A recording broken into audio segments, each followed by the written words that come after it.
Hey guys, and welcome back. So let's continue. We want to set the multiple impacts idea, and let's find where the force is.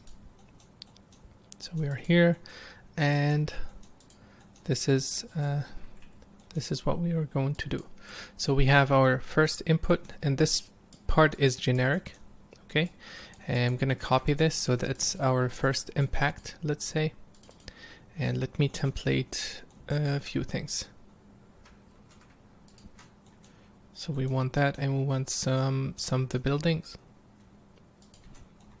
Okay, or all the building. So we want that impact, and I'm gonna move this.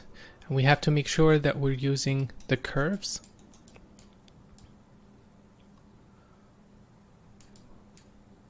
Not the volume, because we need to recompute the tangent. Scale this up.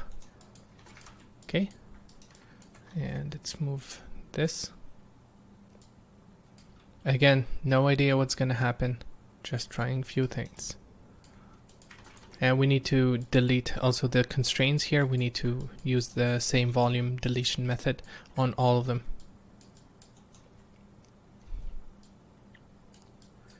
Maybe this. And I'm actually not going to use Kong for this pass. Just want to see how it looks like.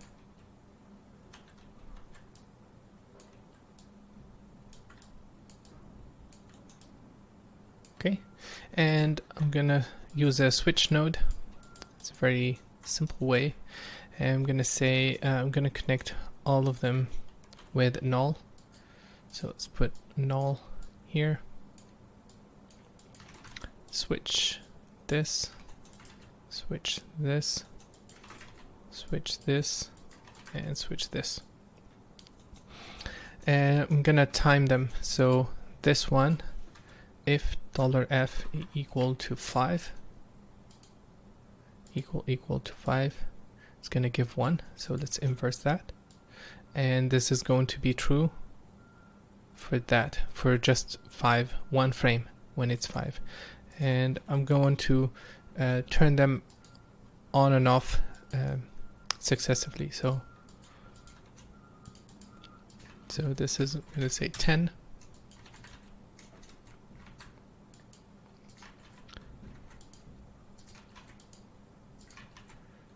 And this is 14.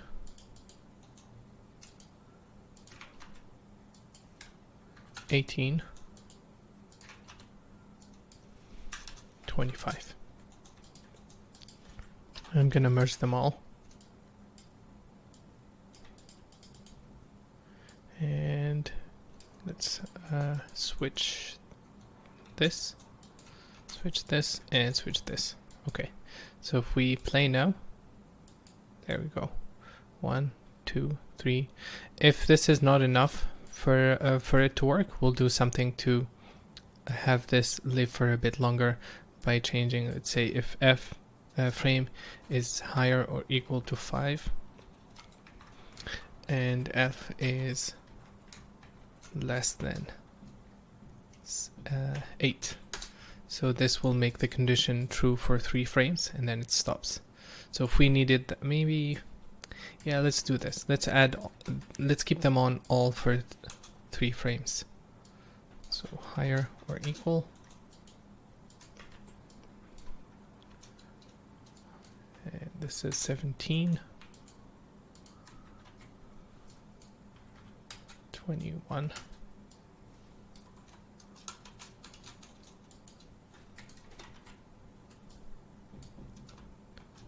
And 28. Let's take a look. Okay, much better. And now after that we do the polyframe. And I'm going to lower the volume so it's faster to compute. That's our first volume, second volume, and so on and so forth. Okay, let's go back in. I'm going to copy this part.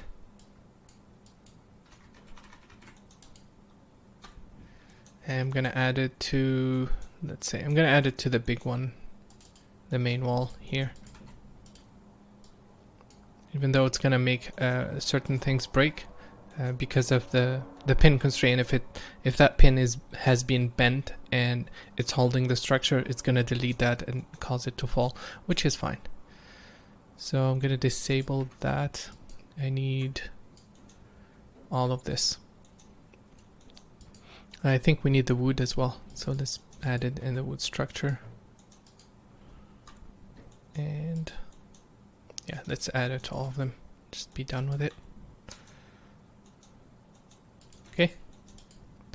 Fingers crossed.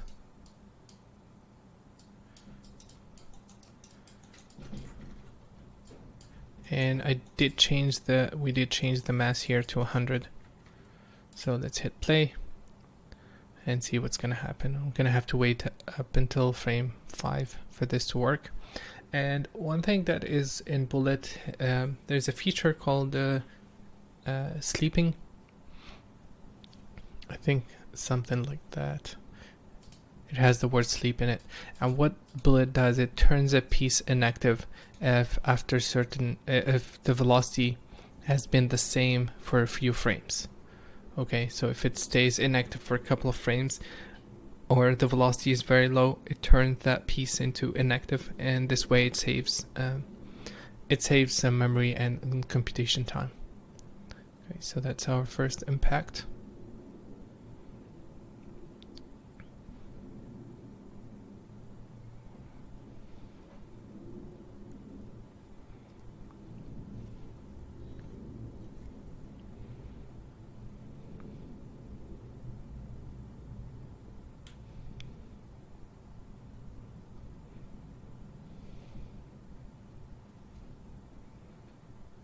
I think the force is very strong, but let's see. The next one should be coming.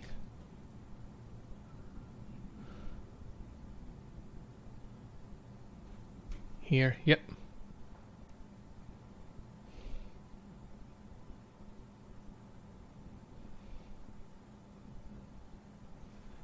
And this is a very, very simple way of doing the distraction. Actually, the sequence that got nominated for the VES had to destroy the Statue of Liberty, and I basically did the same setup like that. I placed forces around the buildings and animated the forces.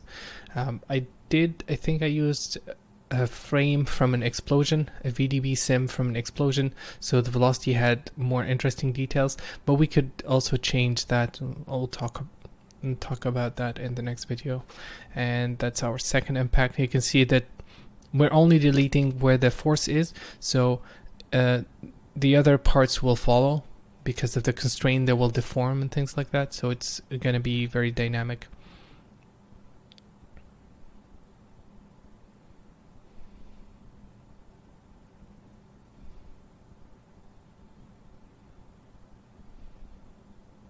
Yeah, I really want to see what's going to happen here. I think that part is, I'm not sure how it's going to look like. And we haven't done any cache with all of this together. So again, we're running this now real time, not real live, and you guys can see the result. And honestly, to be able to do this, and we have wood, we have all kinds of constraint, it's very, very, very fast. And about maybe I should talk about this already in a separate video, but in terms of hardware, with Bullet or SELPs, you don't need a CPU with many cores. You actually need a CPU that has the least amount of cores but the highest frequency. So like an i7 8700, that one is pretty good. It has 6 cores and you can overclock it up to 4.7, and in that case it will be faster than running a 32 core CPU that has less frequency. So I'll talk about this in a separate video. Cool. I think it's working pretty well.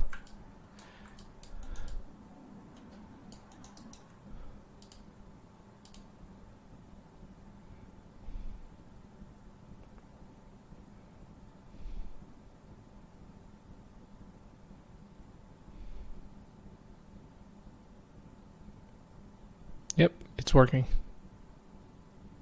Maybe you can, no, it's fine. I think with the upres workflow, we're gonna get a lot of details. So I'm not gonna add Kong to this one, and I'm gonna override, I'm gonna save it here, and let's make few changes. So we need to import all the pieces that include build destruction, and honestly I don't know why I called it build destruction. We need the roof all and wood.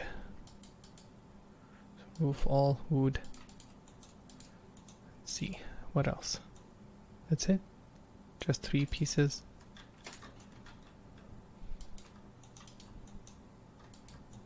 Okay, that's all we have. And let's go back. I'm gonna leave this at 10 and 10. And I'm gonna save this as V20, and we'll continue in the next video. Thank you guys for watching, and see you in a bit.